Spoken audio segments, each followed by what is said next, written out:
안녕하세요. 손가락 복음 선계 지휘자 강사입니다. 오신 것을 진심으로 환영하며 해피 바이블을 열어가도록 하겠습니다.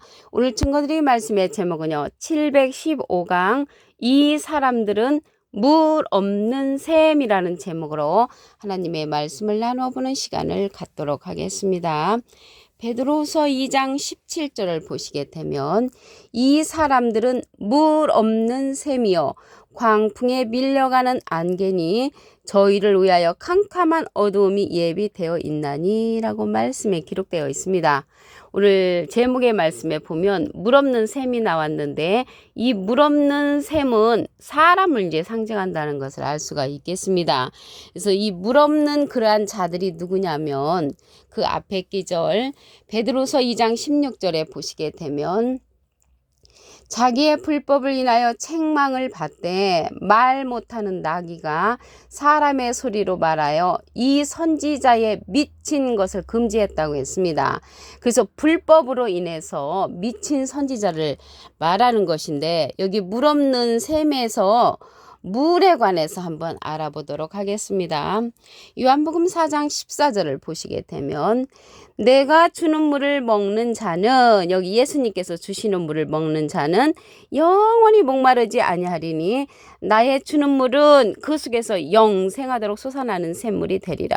영생하도록 솟아나는 샘물을 주는 자는 물이 있는 샘이 되는 것이죠.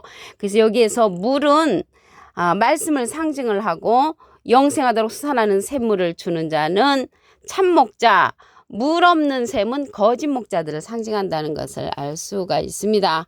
그러면 어떤 자가 이러한 영생하도록 솟아나는 샘물을 주냐면 계시록 2장 7절에 가서 보시게 되면 귀 있는 자는 성령이 그들에게 하시는 말씀을 들을지어다. 이기는 그에게는 내가 하나님의 낙원에 있는 생명나무의 과실을 주워 먹게 하리라. 그래서 이기는 그가 나왔잖아요. 이기는 그가 성령이 그들에게 하시는 말씀을 들려주는데 예수님은 이긴 자시죠. 예수님은 이긴 자. 이기는 그는 이기는 자로서 이길 것이 남은 진행령의 그러한 사명자라는 것을 말씀을 드립니다. 요한복음 16장 33절에 보시게 되면 너희가 환난을 당하나 담대하라. 내가 세상을 이기었노라. 예수님은 이긴 자, 세상을 이기신 예수님이시고요. 이기는 그는 예수님이 보내시는 자로서 이기는 그로서 이길 것이 남은 생명나무라는 것입니다. 예수님은 포도나무시잖아요. 근데 생명나무는 생명을 주는 그러한 자라는 것을 알 수가 있고요. 요한복음 15장 1절에 보시게 되면 내가 참 포도나무요. 그래서 참 포도나무이신 예수님이 생명나무를 통하여 우리에게 물 있는 샘을 전달해 준다는 것입니다. 왜 그러냐면 하나님은 예수님이 살아계실 때 이 땅에 하나님의 진리의 말씀으로 예수님을 보내셨죠.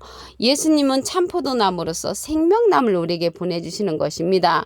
그래서 이 생명나무와 참포도나무는 영으로 지금 예수님은 영으로 계시기 때문에 참포도나무를 통해서 예수님의 말씀을 갖다가 생명나무가 이제는 전달해주는 그러한 시기가 되었다는 것입니다. 하나님과 예수님은 그런데 지금은 영으로 계시잖아요. 그렇기 때문에 생명나무를 통하여 물 있는 샘의 말씀을 전달해 준다는 그러한 시대가 되었다는 것을 말씀을 드립니다. 그래서 예수님은 비둘기 같은 성령을 받으셨고요. 이 생명나무는 예수님께서 보낼 보혜사라고 했습니다. 보낼 보혜사. 요한복음 15장 26절에 보시게 되면 내가 아버지께로서 너에게 보낼 보혜사, 내가는 예수님이 하나님께 부탁을 해가지고 우리에게 보낼 보혜사인데 곧 아버지께로서 나오시는 진리의 성령이 오실 때 그가 나를 증거하실 것이요. 그래서 예수님을 증거하는 성령은 진리의 성령이시고요. 예수님은 비둘기 같은 성령을 받으셨죠. 그런데 여기 보낼 보혜사가 나왔잖아요. 보혜사는 대언자라는 그러한 뜻을 갖고 있습니다. 요한 1서 2장 1절에 보시게 되면 그 중간에서부터 누가 죄를 범하면 아버지 앞에서 우리에게 대언자가 있으니, 그 대언자 앞에 조그만하게 3자가 있습니다. 관조 성경 해석란에 보시게 되면 보혜사라고 기록되어 있습니다. 이 보혜사는 파라클레트거든요.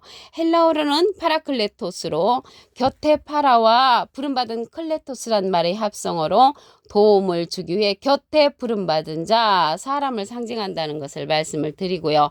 라이프 성경 백과사전에는 컴포터 위로자, 카운셀러 상담자, 미리에럴 중보자, 헬퍼 돕는 자, 서플리케이터 탄원자란 이름을 갖고 있다고 라이프 성경 백과사전에도 기록되어 있습니다.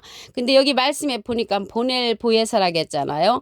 이 보넬 보혜사인데 예수님도 사실은 하나님의 대원자심으로 보혜사시죠.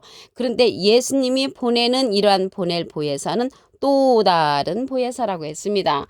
요한복음 14장 16절에 보시게 되면 내가 아버지께 구하겠으니, 예수님이 하나님께 부탁을 해서 그가 또 다른 보혜사를 너에게 주사 영원토록 너희와 함께 있게 하시리니 저는 진리의 영이라고 했습니다. 그래서 예수님이 보내는 보낼 보혜사는 또 다른 보혜사라는 것을 말씀을 드립니다. 이러한 성령은요, 진리의 성령이라고 했습니다. 요한 1서 5장 7절에 보시게 되면 증거하는 이는 성령이시니 성령은 진리니라. 진리의 성령이라고 했잖아요. 그래서 진리는요, 말씀 성령입니다. 요한복음 17장 17절에 보시게 되면 저희를 진리로 거룩하게 하옵소서. 아버지의 말씀은 진리니다. 그래서 진리의 성령은 말씀 성령이라는 것을 말씀을 드리고요.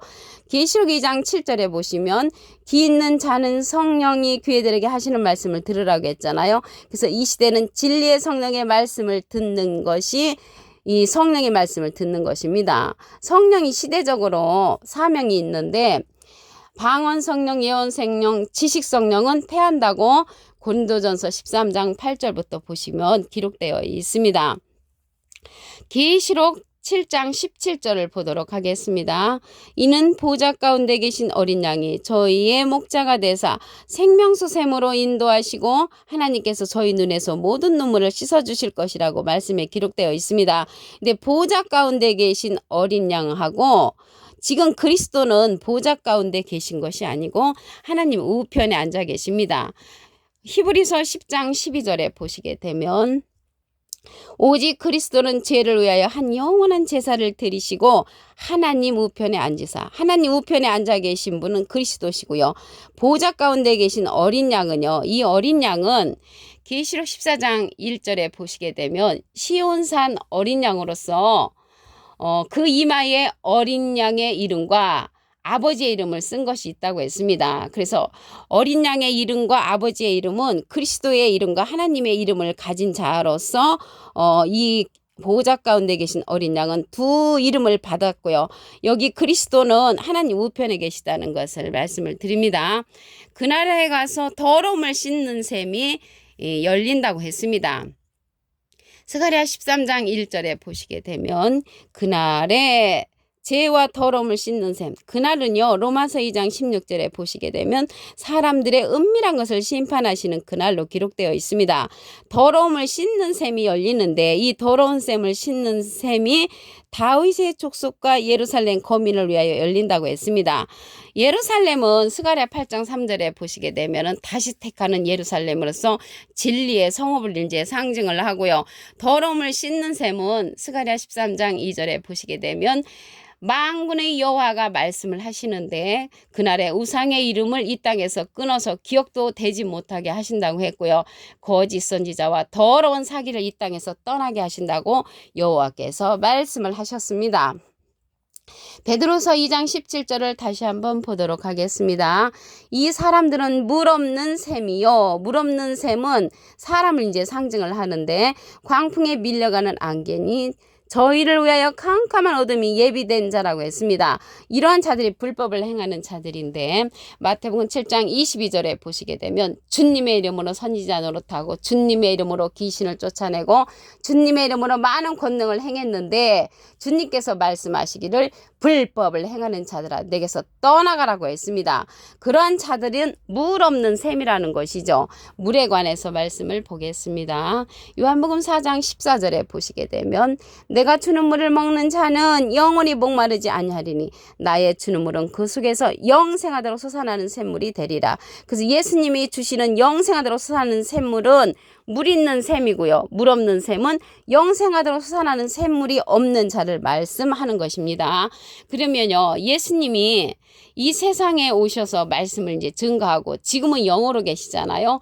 고린도후서 3장 17절에 보시게 되면 주는 영이시니 주의 영이 계신 곳에는 자유함이 있느니라. 그래서 지금은 영으로 계시기 때문에 예수님께서 우리에게 보내시는 보낼 보혜사가 있습니다. 요한복음 15장 26절에 보시게 되면 내가 아버지께로서 너희에게 보낼 보혜사 곧 아버지께로서 나오시는 진리의 성령이 오실 때 그가 나를 증거하실 것이요. 예수님은 비둘기 같은 성령을 받으시고 진리의 성령을 우리에게 보내주신다는 것입니다. 근데 그자가 보낼 보혜사라고 했거든요. 이 보혜사라는 뜻은 대언자라는 그러한 뜻을 갖고 있습니다. 요한일서 2장 1절 그 중간에서부터 보시게 되면 만일 누가 죄를 범하면 아버지 앞에서 우리에게 대언자가 있으니 곧 의로우신 예수 그리스도시라고 했습니다. 대언자 앞에 조그만하게 3자가 있는데 관주성경 해석란에 보시게 되면 보혜사라고 기록되어 있습니다. 이 보혜사는 파라클레트거든요. 헬라어로는 파라클레토스로 곁에 파라와 부름받은 클레토스란 말의 합성어로 도움을 주기에 곁에 부름받은 자란 그러한 뜻을 상징하고 있습니다. 라이프 성경 백과사전에는 컴포터 위로자, 카운셀러 상담자, 미래를 중보자, 헬퍼 돕는 자, 서플리케이터 탄원자란 이름을 갖고 있는 것이 보혜사라는 그런 뜻을 갖고 있습니다. 그래서 예수님은 하나님의 대언자 보혜사시고요. 예수님의 대언자는 또 다른 보혜사라고 했습니다. 요한복음 14장 16절에 보시게 되면 내가 아버지께 구하겠으니 그가 또 다른 보혜사를 너에게 주사 영원토록 너희와 함께 있게 하시리니 저는 진리의 영이라. 그래서 이러한 진리의 영은 증거하는 이가 있다고 했습니다. 요한일서 5장 7절에 보시게 되면 증거하는 이는 성령이시니 성령은 진리니라. 그래서 진리의 성령은 증거하는 이가 있는데 또 다른 보혜사로서 예수님을 증거한다고 했습니다. 나를 증거하실 것이요. 요한복음 15장 26절을 다시 한번 보시면 내가 아버지께로서 너에게 보낼 보혜사 곧 아버지께로서 나오시는 진리의 성령이 오실 때 그가 나를 증거하실 것이요. 예수님을 증거해주는 그러한 샘은 물 있는 샘으로서 진리의 성령이 증거해 준다는 것을 알 수가 있습니다. 계시록 7장 17절을 보시게 되면 이는 보좌 가운데 계신 어린 양이 저희의 목자가 되사 생명수 샘으로 인도하시고 하나님께서 저희 눈에서 모든 눈물을 씻어주실 것이라고 했습니다. 그래서 생명샘으로 인도해주는 그러한 자는 보좌 가운데 계신 어린 양으로서 진리의 성령을 말씀하는 것이라는 것을 말씀을 드리고요. 그리스도는 하나님 우편에 계시다고 했습니다. 히브리서 10장 12절에 보시게 되면 오직 그리스도는 죄를 위하여 한 영원한 제사를 드리시고 하나님 우편에 앉아 계심으로 하나님 우편에 앉아 계신 분은 그리스도시고요. 보좌 가운데 계신 어린 양은 예수님께서 보내는 보혜사로서 진리의 성령이라는 것을 말씀을 드립니다. 그날에 더러움을 씻는 그런 샘이 열린다고 했습니다. 스가랴 13장 1절에 보시게 되면 그날은 로마서 2장 16절에 보시게 되면 사람들의 은밀한 것을 심판하시는 그날이고요. 죄와 더러움을 씻는 샘이 다윗의 족속과 예루살렘 거민을 위하여 열린다고 했습니다. 그래서 이 더러움을 씻는 그러한 샘은 물 있는 그러한 샘으로서 물 있는 그러한 샘의 말씀을 들어야 되는 것입니다. 이 시대는 그러한 말씀을 누가 들려주냐면 생명나무가 들려줍니다. 계시록 2장 7절에 가서 보시게 되면 기 있는 자는 성령의 교회들에게 하시는 말씀을 들을지어다. 이기는 그에게는 내가 하나님의 낙원에 있는 생명나무의 과실을 주어서 먹게 한다고 했습니다. 그래서 예수님은 참포도 나무고요. 생명나무는 예수님을 증거하는 자로서 진리의 성령으로 오는 그러한 말씀을 갖고 오시는 것입니다. 그래서 이 생명나무를 통하여 생명나무가 주는 것을 먹게 되는 것이죠. 창세기 때는 선악을 알게 하는 나무 실과를 자기가 따먹었지만 이 생명나무를 통하여 주는 그러한 말씀을 먹는 것이 물 있는 샘의 말씀을 먹는 것이라는 것을 말씀을 드립니다. 오늘 715강 이 사람들은 물 없는 샘이라는 제목으로 하나님의 말씀을 나눠보는 시간을 가졌습니다. 감사합니다.